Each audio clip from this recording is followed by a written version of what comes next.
So today we're going to be talking about our next watch purchase. Zach, what you got in mind for your next watch?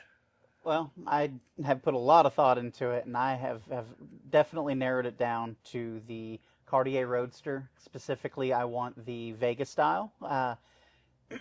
And, it's just such an interesting watch. It's got that tonneau case. It just screams Art Deco. You've got that really, really exaggerated cabochon style crown, although on it it's stainless steel rather than a gem. But it's such a quirky watch. So really, really like it.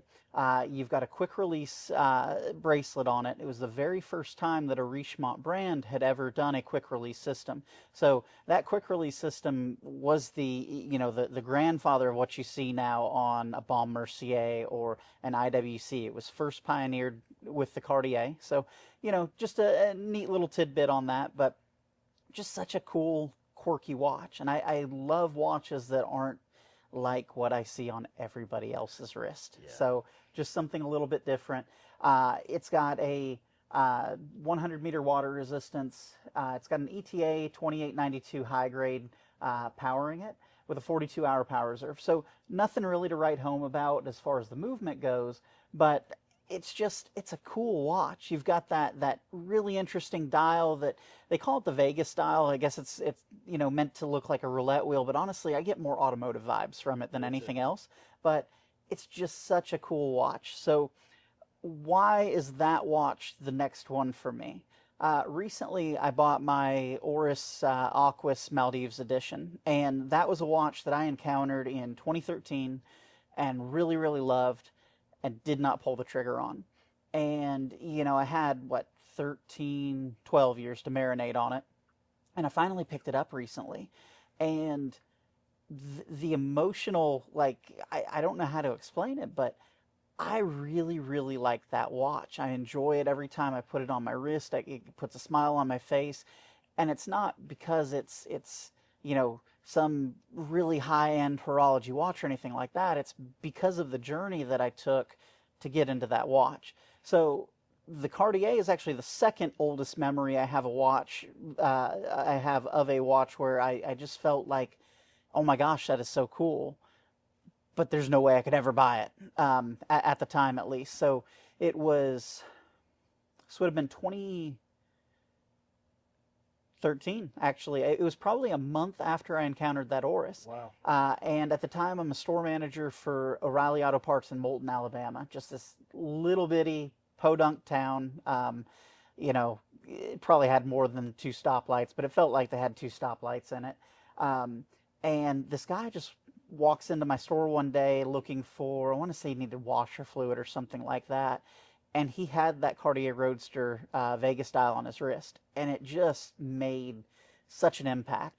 I had, recently bought my first, watch that was kind of on the border of not being affordable at, it was a Hamilton khaki field day date officer. And I was all excited to have that watch. So there I am with my Hamilton, and this guy walks in, and I just strike up a conversation with him about the watch. And his boss had given it to him as a Christmas bonus, I think, a few years before. But it's just early days in my watch collecting. That was one that I encountered, and I've never stopped thinking about it. Now, much like the Oris, maybe I have 2 or 3 saved on my Chrono 24 list, but at the end of the day, it's not something that I necessarily was like, oh my gosh, I have to have that tomorrow. But after experiencing how much euphoria I got from finally adding the Oris to my collection, I'm ready to do that again with the Cartier. Absolutely. I definitely get the automotive vibe from that watch for sure. I mean, I think it's just like you said, it's a little quirky, it's a little different. I think it's a gorgeous watch though. I know when I don't have any memory of seeing the watch before you showed it to me. We were just in conversation one day, chatting about future watches we'd like to have, and you showed me that, and I fell in love with it instantly. So I'm hoping he buys it so I can wear it some. So ironically, and we didn't plan it this way at all, but my next watch, everything goes as planned, is also a Cartier. And I think that mine is completely different because mine is definitely a more popular watch that a lot of people like. But what I fell in love with this watch, and I'll talk about design and all that here in a few minutes, but it really boils down to the Art Deco side of this watch. And mine is a Santos de Cartier. And I really, really, really want this watch soon. I want it with the white dial. It'll have the blue crown on it. It'll be, I want it in steel.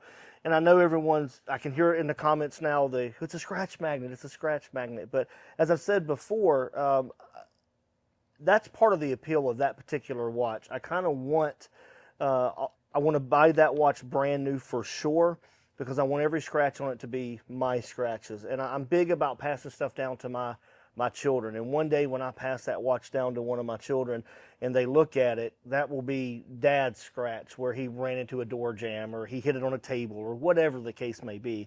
But I love that journey that I'm looking forward to the journey I'm going to take with that particular watch. It's a little pricey for just a three-handed watch, but I love that watch. I really do. And so at the end of the day, they kept it under 10. I think it's like 9.38 height, thickness. It's the 39.8 by 47.5. The Art Deco, the Roman numerals of it are what appeal to me greatly. I also like the history of it. I like that, Mr. Cartier made it for an acquaintance, Mr. Santos Dumont, to fly. As everybody knows the story, I know, but he said, I got to have something easier than these pocket watches I'm carrying as I'm flying. Can you make me something? And that's what he came up with. And I think that it stood the test of the last 100 and something years. So I don't have any reason to think it wouldn't last another 100 years. I think that design will keep going on. But it is definitely a watch I will purchase with the idea of having a fun journey and passing it on to one of my three kids is kind of what I'm looking at for that. What's your thoughts on that watch? I think it is just, iconic Cartier, which, let's be honest, Cartier has a few icons, but it is just such a neat watch. Did a little bit more research into it recently when we were, talking about what we wanted to add to our collections, and, just cool little quirky things. So for instance, you've got the SmartLink system where you can take and add and remove links without actually having to use tools. You can do it at home. You don't have to go to the authorized dealer or the boutique. I'd never seen the hidden Cartier at 7 o'clock before in the Roman numeral. So this, just little stuff like that. I think it's a great watch. I think that that is a heck of an heirloom piece. That's something that your kids look at and they're like, that was Dad's watch, or that is Dad's watch, and one day I want to inherit that. That definitely qualifies. It's just a really, really cool piece. I don't think you're going to go wrong with adding a Santos to your collection. That's awesome. That's awesome. We would love to hear in the comments, what's your next watch purchase? It can be very, very starter watch. It can be a grail watch. We would love to hear your next watch, or if you've got a great story about the last one that you purchased. We'd also love for you to like, subscribe, leave a comment, as I said, and share. Thank y'all for watching, and we'll see you soon.